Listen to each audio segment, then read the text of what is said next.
Hey babies, hey babies, hey babies, hey babies. Hi everyone. Hi everyone. Happy Thursday. Callow's taking a vacation this week. He won't be on Friday or Monday. Where are you going, Callow? I'm not going anywhere. I'm Just just taking a reset? complete reset. No caps. This Four Nations tournament got underway last night, but Yeah. yeah, just need. I'm pulling a U. I just need. Just need a couple days. I need a couple days with nothing, and this was where it relies on my calendar before we do the last 27-8 games, whatever is left of the season. Yeah, this is bye week for you. You're like, I just need a couple days. So you're not going Correct. anywhere? No, I would fly to Puerto Rico. That's what I do. No, I mean, beach. I'm in the middle of marathon training again. So, if I fly somewhere, I still got to go run 15 miles on Sunday. So, that's right. Where are you running? What's the next one you're doing? Where? It's in Pennsylvania. Jim Thorpe, Pennsylvania. Oh, right. Yeah, you told me that. Yeah, Middle of Pennsylvania. Yeah, I'm like, can I cheer him on? I don't know. That's a drive. I don't know. I don't think you want to drive 4 hours in the middle of nowhere. It's fine. I'm not offended. Run your 26 miles on your own this time. Yeah. I might do Marine Corps again next year. We'll see, or this year. So we'll see. But no. This is the definition of a solo outing. But I still got to train for it. So if I were to fly to Puerto Rico, I'd have to run 15 miles on the beach somewhere, which is difficult. So. I'd like to thank my friends at All Pro Reels. They do all the pictures of all the commanders all the time, like all the really nice pictures that you see out on the internet all the time. And they do a lot of other stuff with a lot of other teams too. They'd probably do more with the Wizards, you'd notice, if they weren't 9-44. But you'd see you see that their work if you saw it. Yes. You may have noticed our social media has changed the last couple of months. They've been behind that, helping us with it. And so we've gotten a lot more traction with a lot of the shows that we're doing, and people are reacting. And I only say that because I did find out yesterday nobody wants me to go after Deebo Samuel. Okay, your reaction was heard. It was very strong, and I think what I said yesterday was I defer to Adam Peters on this one because he knows him. Like, he was in the organization with him for the bulk of his career. Obviously not last year, and he didn't miss time again last year. But I would trust him to make a decision about whether you would pursue him because he knows him. Like, that's the good news. He knows him. I didn't say definitively go after him. I think I said, what does Peters know about him? That's what I would want to know. And if he thinks like, hey, he's fine and we've got a role for him and we need to upgrade receiver, which we do, then I would target him over Kupp. But that's all I said. But I heard you. And again, thank you to All Pro Reels for amplifying us because people are reacting differently to some of our clips these days. But I hear you. That's all. I hear you. And I didn't say we should. I haven't said we should. I think we should call about Myles Garrett because he's a game-changing player. Deebo used to be, and I don't know if he still is. Well, I think he is. Can he be on the field regularly to be that? I think is just the bigger question. And then what do you got to pay him? That's the other problem too. And would the Niners trade him to Peters? Maybe, I guess. I don't know. Are they in the business of sending a good player to the team that might dethrone them as being one of the contenders? Maybe, maybe not. So there's a lot there. But I would just say, I heard you about Deebo. You don't like him that much. And you've been, it resonated. Okay. I heard you.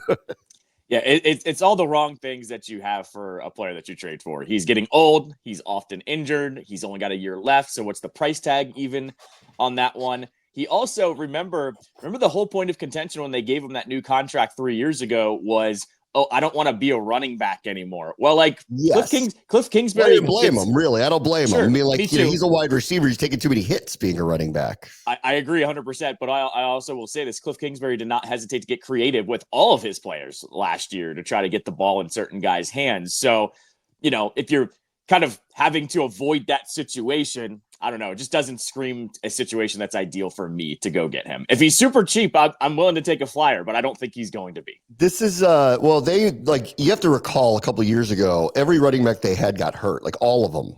So they were kind of in a situation where they had to force him that way. That's a larger question of how they use their running backs. And is there a pattern there as opposed to, was it all just bad luck? Because McCaffrey was getting hurt before he ever went over there. He missed the majority of the season last year. The backup, who was really good at the beginning of the season, got hurt in the middle of the season. Remember, it happened again this year where they were down to whatever running back you've never heard of again. So there's something about that machine that breaks the parts, I think, with the running backs. And for Deebo, I don't blame him. Like, you don't want to be part of that. If you're a wide receiver, you definitely don't want to be part of that. Here and there when they're running jet sweeps or they move you back there once in a while to try to switch things up. I'm sure everybody's down for that stuff, but he doesn't want to be B-Rob. Like, trust me, he doesn't want anything to do with that. So, all right, you've been heard, everybody. The reaction was no to Deebo. I would say that would be a pretty big upgrade from what we have, but I hear you for all the reasons. And if he's not going to be available, then I really don't want him, especially whatever the price point is going to be. All right, so there's that.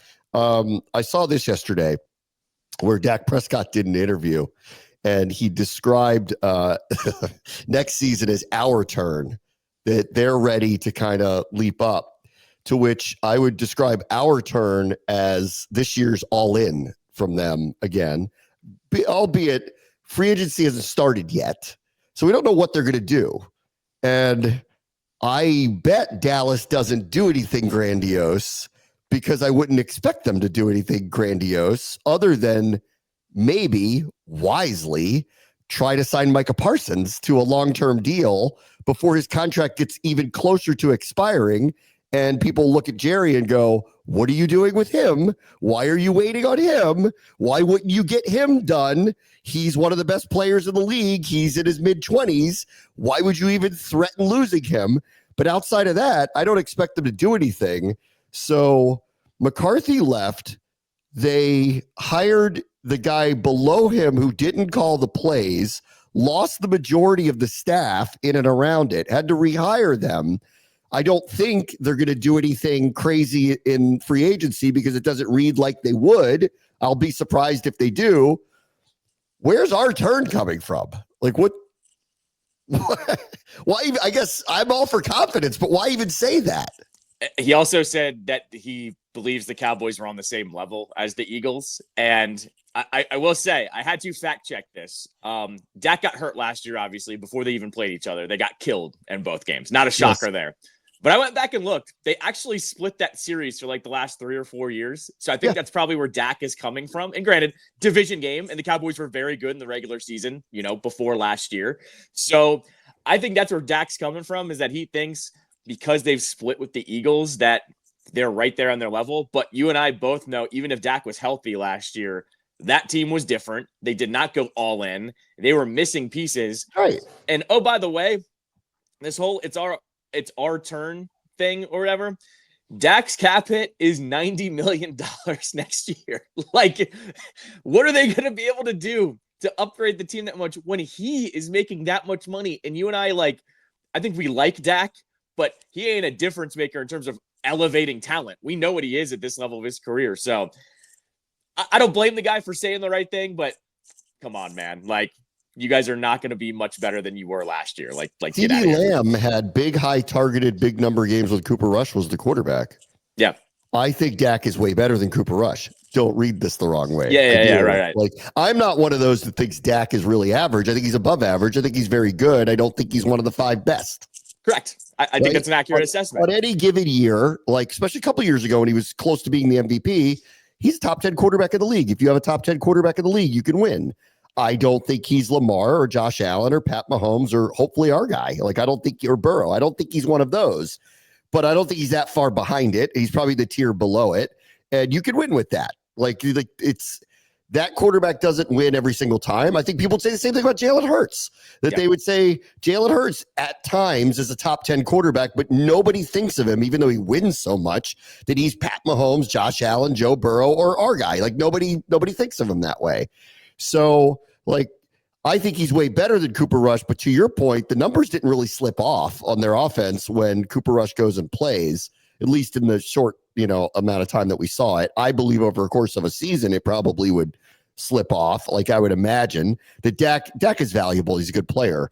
But like what you can't compare the few years before this past year, this is where everything changed. That's when I drew a line in the sand and I said, they're going to be different. They're not winning 12 games again. This is what opened the door for me to go, I don't know what the Commanders are, but I think they could be second place in the division because of them. Not because of us, because of them, because they lost too many players on defense. They lost their entire defensive staff. Their offensive line doesn't look the same. I don't know what their running game is. Like, it doesn't look nearly as formidable. Gallup's gone. Who's the number 2 receiver if Cooks isn't healthy? I don't even know. Like, that's not even that good of a team anymore. Like, they have good players, and they could, because it's the NFL, end up with 8-9 wins, but that's it. Like, they're not getting back to 12 again. That's what opened the door for me. Until proven otherwise, and I really don't expect them to do anything, at least in free agency, that wows anybody. How are they going to get much better than what they were, other than they get Dak back?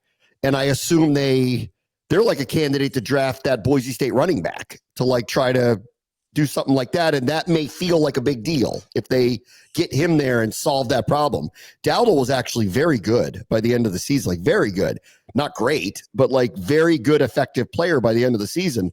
So I would look at him as he's the new Pollard, as the number 2 punch to whoever the number 1 punch is. And that's actually a very good backfield if you get the right guy. But it doesn't feel like anything they do sitting here now in February is going to be enough to say, they're challenging Philadelphia, or potentially, because we know we're going to do things, us. So I appreciate the confidence, Dak. I wish you a lot of luck with that. Yeah, they're running into the problem that I said, except they're not nearly as talented as the Niners or the Eagles. But I was having this discussion yesterday with you about how, like, we need the Eagles to run into what the Niners' problem is every offseason. They get a guy holding out every year, or guys want extensions or whatever. The problem We're with 2 the years away from that, unfortunately, because a lot of the that's where Jalen Carter comes in, and he's still got to wait out 2 more years on his contract to do that. No, absolutely. But like with the Cowboys, they've had it at the wrong positions and like nowhere else. It's quarterback, it's wide receiver, and it's about to be edge rusher. And there's not much around them that's like elite. I'm not saying they have a bad team overall. I think that Dallas is actually like fairly stacked, but they have elite talent at probably the three most expensive positions in the league, or they're paying them like elite talent, especially at quarterback, and they're not going to get elite play out of that. That's where I think you're stuck between a rock and a hard place. And that's why, like, I don't know if you saw, like, some of the reporting was like they've had internal discussions about possibly trading Micah. I don't think Jerry will ever do that, ever. Oh, I don't think so either. I don't buy that for a second. Neither do I. So, like, he's going to get whatever he's going to get. And then all of a sudden, they're going to be paying, Micah, CeeDee Lamb, Dak, what? $180 million between the 3 of them, or whatever it's going to be, like, per year. Good luck building a team around that. So, yeah, they also, like, this has been their biggest issue, actually, is they've mismanaged the negotiations of the star contracts to the point where they're either paying more or don't have it structured in a way where you could move the money around. Like, if you're projecting out, what are we going to do in a couple of years, then you better sign Micah now and not wait until whatever that number is going to be at the time when he hits free agency. And then you're like, well, we could just franchise him. And you start playing this game. Like, I would argue in the case of someone like that, where it's so obvious he's going to be there long term and he's going to be one of your faces of your franchise. And at his age, just get it over with now, get the number. It's not going to be reasonable, but you get it at the point where you can start working with it. So then when the number becomes unwieldy, at the time when it becomes unwieldy, you can deal with it and restructure with him. That's what you do in these situations. They didn't do this with their quarterback, I think largely because they didn't want to retain him long term. That's what I think that was about. I don't think it was about anything else. Like, that was my read on it the whole time. They were wishy-washy about wanting to sign him the whole time. And then they found out the hard way, what's your alternative? And then when they found out what their alternative was, it's too late, and he's a quarterback. So now he's making Lamar money, and he's not Lamar. Right. And you'd think, of all people, like we were talking about Deshaun yesterday, Cleveland did what they did because it was the only way to get him. It ended up being a massive mistake, but that's why they did it. He wasn't going to sign there. The only reason why he signed there was because they gave him a guaranteed contract, and he wisely took it, frankly. Like, wisely took it, because you don't know what the scenarios would have been in any of these other places, but let's just say it didn't go well in any of the other one. They would have cut him by now and gotten rid of whatever the non-guaranteed portion of the contract was. Cleveland stuck with paying him the money. He gets the money no matter what. With Dak, it was different. They felt like they somehow held some kind of leverage over what his number was going to be. And Dak and his representative wisely were like, we're a quarterback guy. We're a top 10 quarterback. You don't think there's 5 other teams out there that are going to pay us the number if you actually let us get to free agency? And Jerry's sitting there going like, I can just see it. He's just like in his head going, you're not Troy Aikman, right? And they're going, we don't care. Right. And he didn't get the reality of he was on the wrong side of the leverage, which I think is the biggest issue I think Cowboys fans ought to have with what's going on right now, is that their owner, who's the chief negotiator, doesn't seem to understand the business of the sport right now to the point where he gets beaten in negotiations by his stars consistently, and that doesn't help him build his team. Well, and on top of that, remember, there's something up with Dallas that they don't know how to negotiate modern contracts either, or at least get ahead of them. Because remember the whole Dak thing that I was screaming about in the summer was he, no matter what happened, had a $40 million dead cap hit this upcoming season, right? Whether they signed him or not. And that's where I was going. Dallas screwed themselves here, because you can't have a $40 million dead cap hit and then not have a quarterback on the other side of it. So they were forced to sign him because they didn't get ahead of this one too. Because had they done this 2 years ago and just extended him out, they would have been ahead of that one. I don't know if they would have been able to cut him by any means, but here it is now. Now he makes $90 million going into next year. It's so insane. Your choices are really, and nobody wants to do this because, this is the problem, like backlash is you don't want to trade a quarterback, especially a good one. But if it was going to end up like this, you're almost better served trading him. Yeah, like getting probably 2 first-round picks for him. If that's what it is, like if you don't want to pay him this, then trade him. The problem is, this, and everybody knows this, there are no alternatives out there. That's the big smoot line. There's 10 billion people in the world, and we can't find 32 who can play quarterback at a high level. Right. So there is no alternative. But that's why your choices are, and this happened to the Redskins back in the day with Kirk Cousins when the money was much lower, but the same impact on the cap was going on. So it doesn't really matter. It's apples to apples, just the money was lower, but it was same impact percentage-wise on the cap. They didn't really want him, but they didn't want to trade him, but they wanted him to take a sweetheart deal, but he's a quarterback and he's not going to do that. And then when push comes to shove, he gets market value from somebody else. And that's exactly what happened to Dallas, except they bit the bullet and paid him a number in a structure that they should have never paid him. So, that's their biggest issue. And I think this is why everybody's so freaked out about Jerry, is that they're losing in these negotiations. He doesn't even seem to see it that way at all. And anybody in the organization, what are you going to say to him? He's the owner. You can't say anything to him. He needs to, until he bows out of the day-to-day part of it, where he's negotiating the contracts, picking the players, all that stuff, they're going to be in trouble for a while. It's already there. It's obvious. Did you see the clip the other day from the NFL awards where he called them the Redskins? Did you? Yeah, I did see that. Yeah, it was Mitch Tischler, I think, got him on that. Yeah. He called them the Redskins. And then he said some line. I was laughing when I saw it. It was like some line of I hate that we have to play this guy twice a year, and maybe he'll just give us some of the crumbs of the NFC East or something like that. Like some old school Jerry line, like Wild West Jerry line. Well, I hope we get a couple of them crumbs.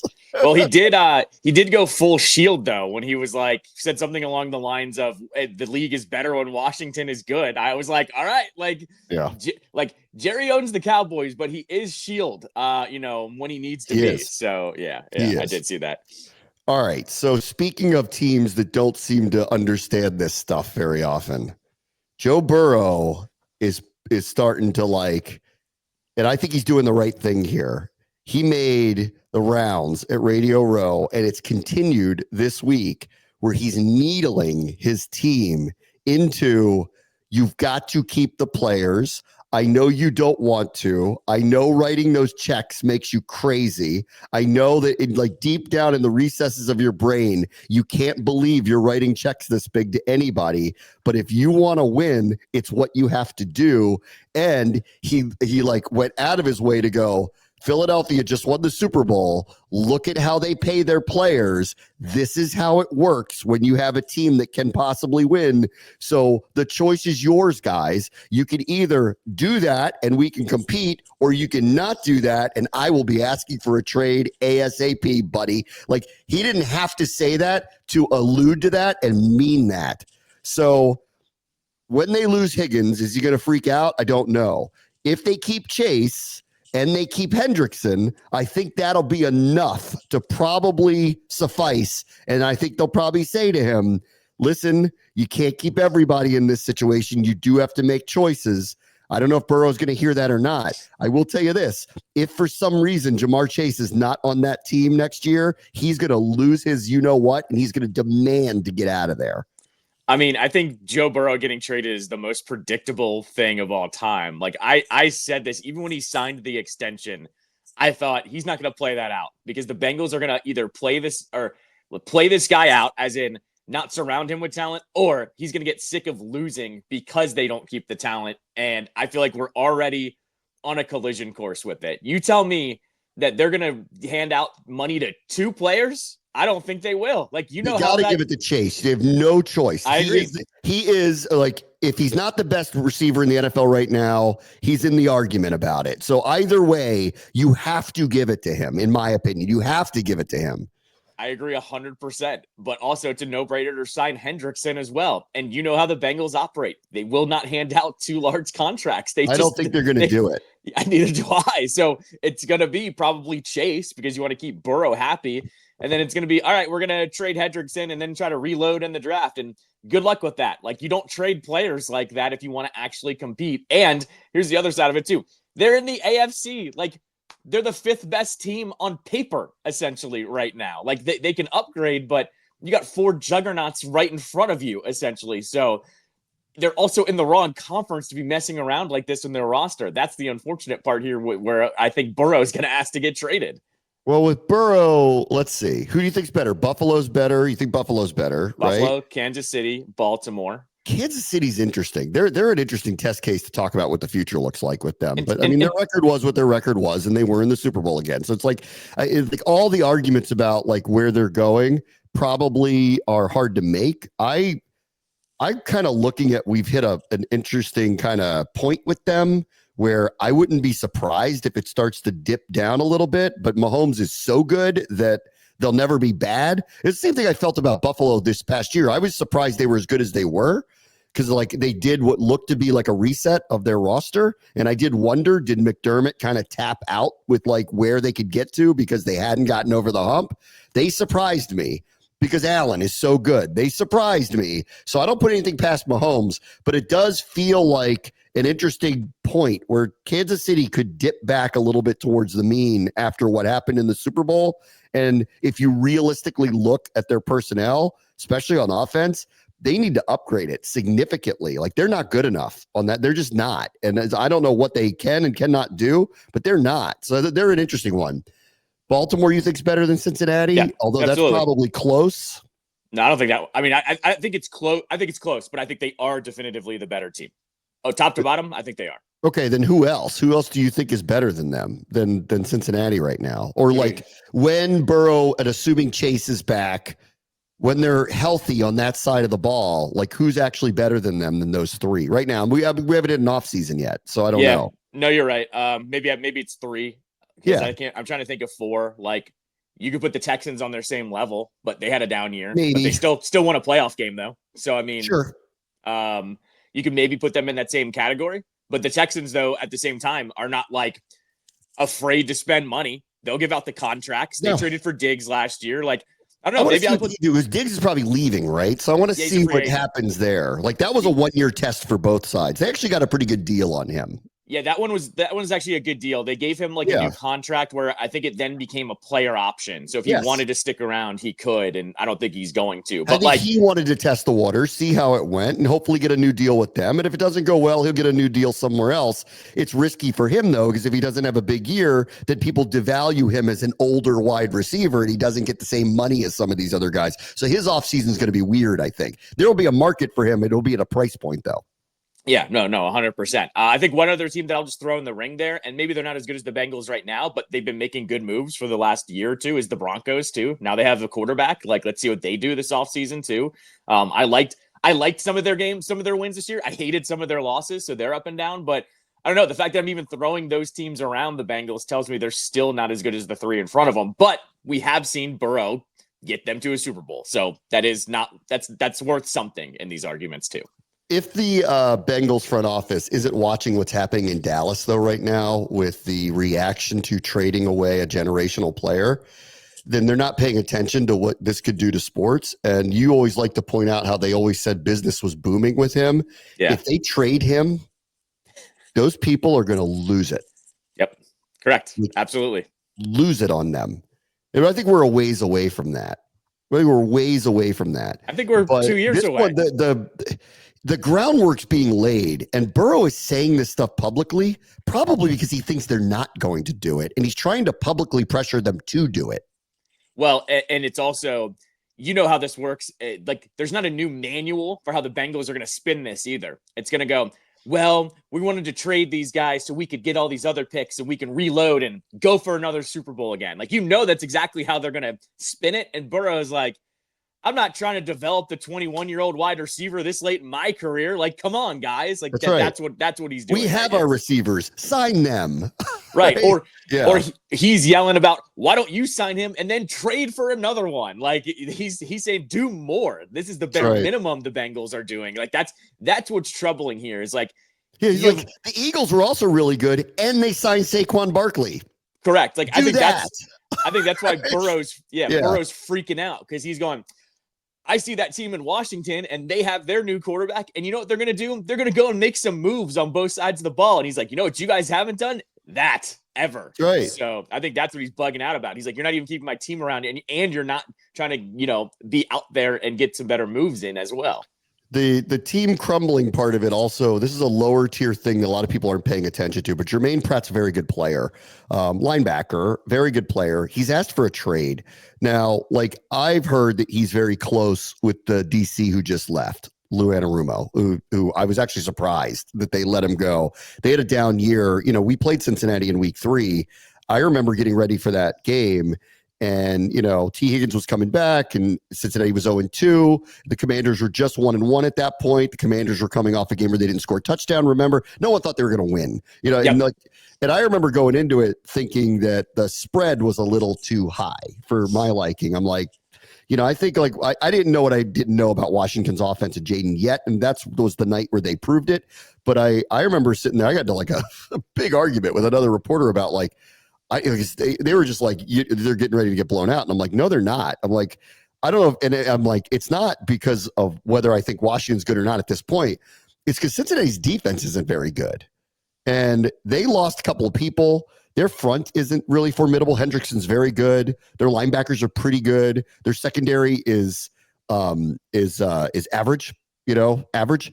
And so I looked at them and I go, they're not that good on that side of the ball. So if, we'll see. So that's the other issue I think that Burrow's going to have here. He can keep Chase and Higgins, I suppose. Maybe Hendrickson too. They can get them to, to force that to happen. But that other side of the ball doesn't look like it's getting fixed anytime soon. So they're going to have to be an offensive juggernaut. Now, offense does in general win championships.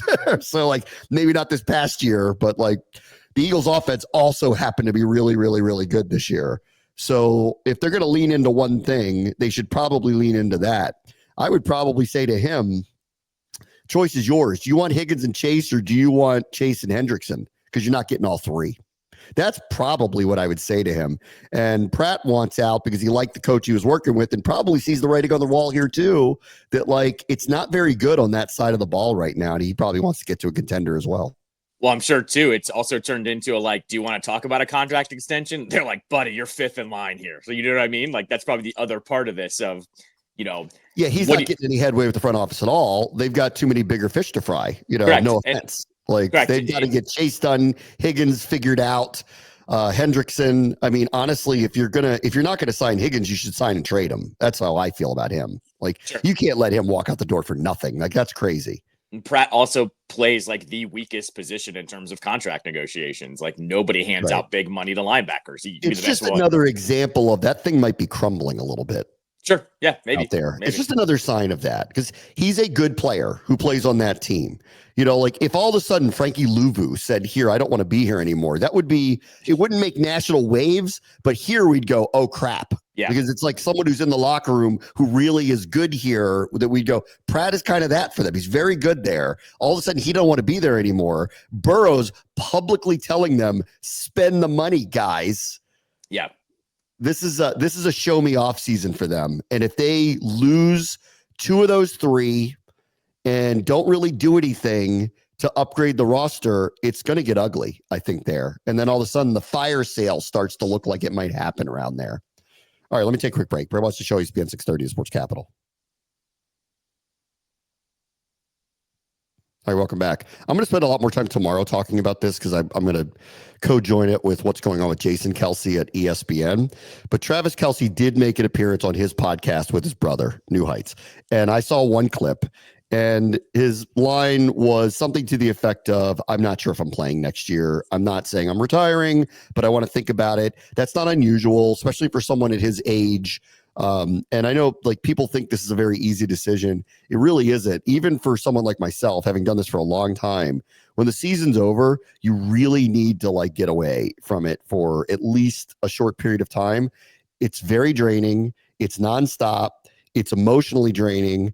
And for them, physically draining. Obviously, that's the one difference that I have with, that them, I'll never understand the physical part that they go through, but it is really draining and you need a little time. Like, I'm not suggesting I'm retiring. I'm not, but I get it. Like why some of these guys say that, and it's real. Like they totally, you need to reset. You need to take a break. Callow needs to reset this weekend. He has a bye week. Everybody needs to reset. They need to reset when these things are over, especially when they play that far into it. So I will give him the grace of, I'll hear you out on that.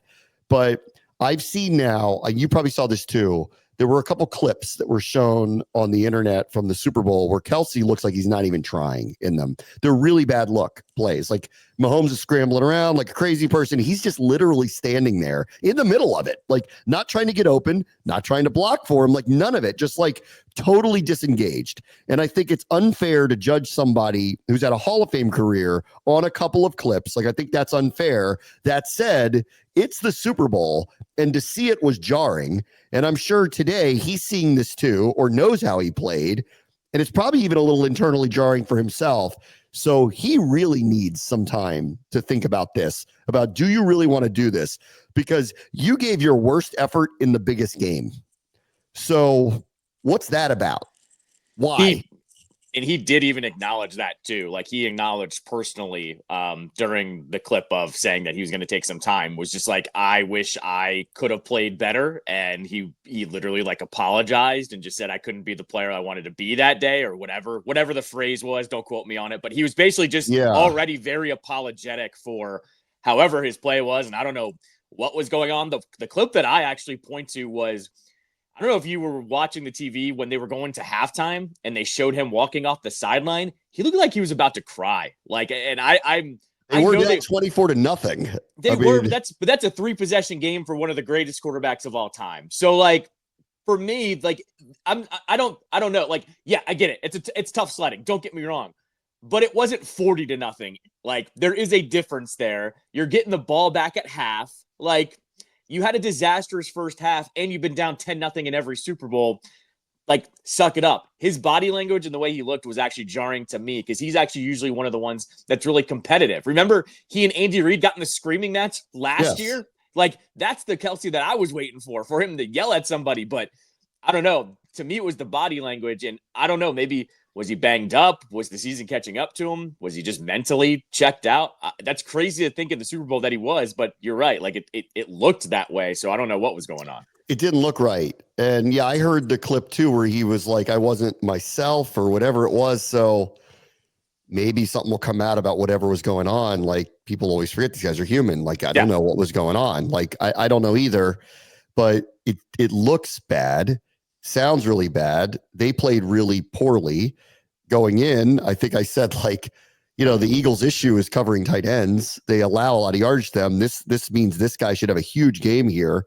Well, not if he's disengaged, and, you need to ask yourself, why was I not ready to play in the Super Bowl? Right. Exactly.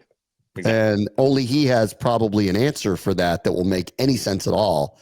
So I don't know what he's going to do. I'm not trying to speculate. I don't know. I kind of feel like, I thought Ryan Clark put it really well the other day when he said he's going to have to live with being an average player, not being what he was. Can he live with that? And do the Chiefs want to pay him to be that? Right. And I don't know. And maybe he doesn't want to be that. So if I had to guess right now, he's going to retire. That's my guess. But I also think for him and his future and catching up to his brother, because he started his media career for real, and they are clearly better together than they are separately right now.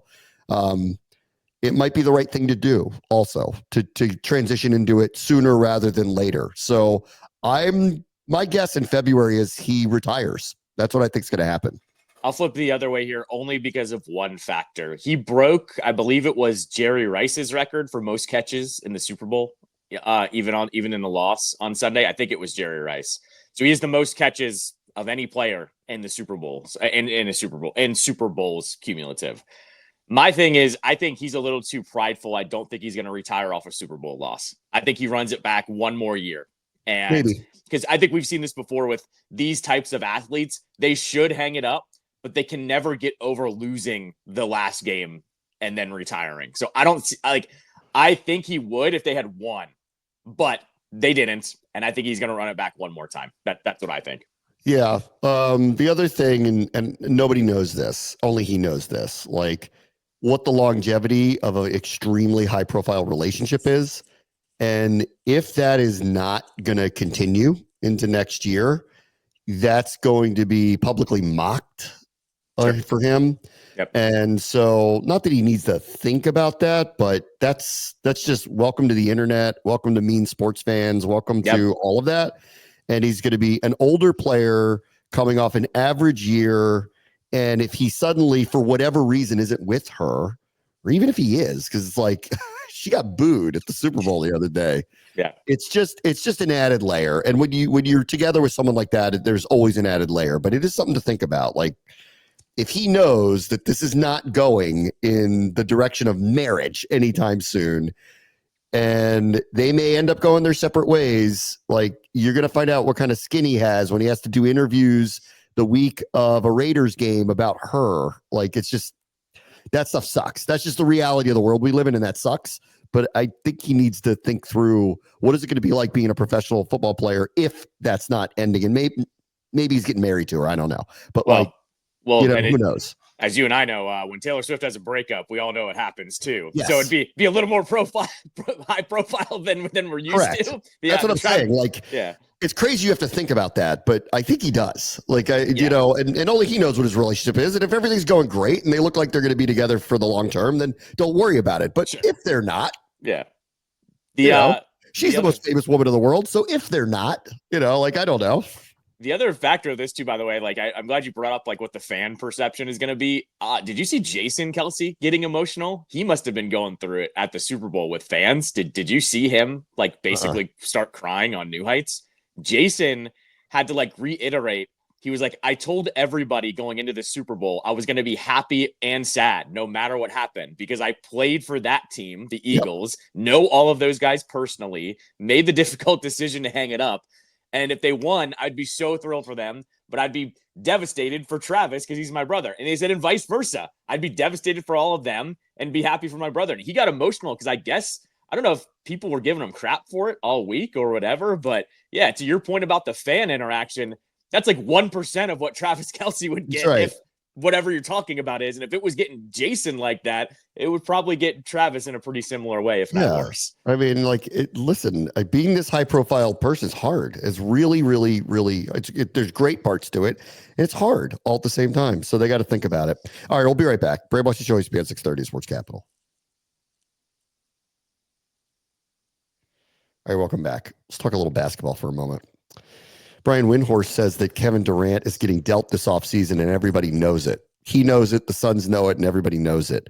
They did try to trade him to the Warriors. He acknowledges this. Durant, this is rare. He acknowledged that they did try to send him to the Warriors as part of getting Jimmy Butler to the Suns.